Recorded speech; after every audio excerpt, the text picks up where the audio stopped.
Hi, in this lecture you will learn how to search and find the packages.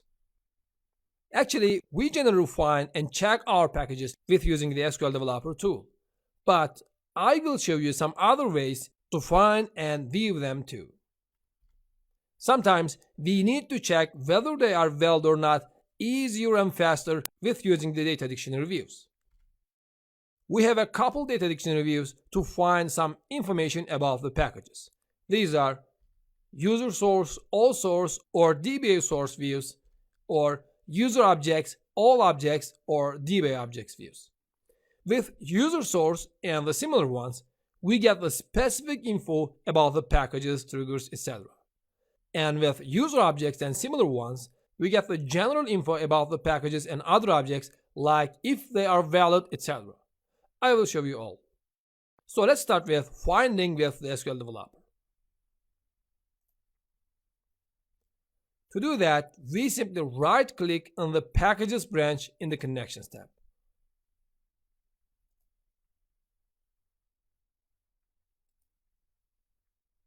And select Apply Filter option. In the opening window, you can write the name of the package that you want to search and click OK. Sometimes there may be more than one packages with the same name owned by different users.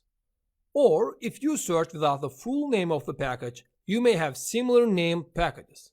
You can double-click the related package spec or body and open it. The rest is just like how you know. Or you can select the other options to search. You can query based on the creation time or last modified time. I showed you all these in the functions and procedures lectures, so no need to show again. So let's close this and show the other ways. The second way is checking from the user source, all source, or DBA source data dictionary views. Actually, the data in them are all the same. I mean, if you select the same package from these three views, you will see completely same data. The difference is about the privilege. If you don't have the privilege of DBA, you cannot query from the DBA source view. DBA source has all the packages, subprograms, etc. But user source includes your packages, subprograms, etc. I mean, the objects that you created. And all source view includes the packages, subprograms, etc. of yours and the other users that you have the privilege to execute. Great. To check these, let's select all the columns from user source.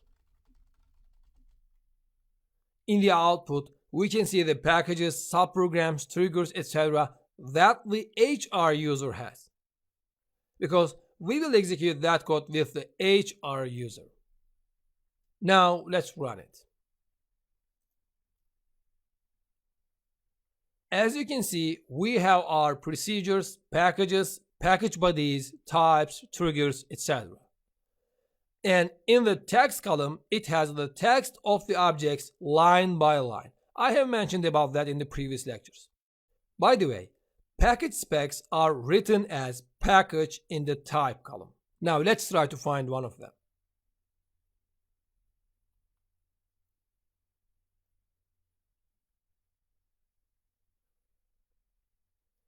And the body is written as package body, as we can see in here. So to see the text of a specific package, we need to write our var clause. Let's write it then. We write var type is equal to, let's say, package body. And name is equal to, let's say, amp_pkg. Let's run it. I think we did something wrong here. There must be a space instead of underscore here. So let's run this code again. As you can see in the output, all the text of our package body is written into that view line by line, even with the comment line and the empty lines. Great. As we query with the HR user, we will see the same data within the all source view. But if we query without the where clause, we can see more objects that the HR user has the privilege to access, like the standard package of SYS user. You can check it if you wish.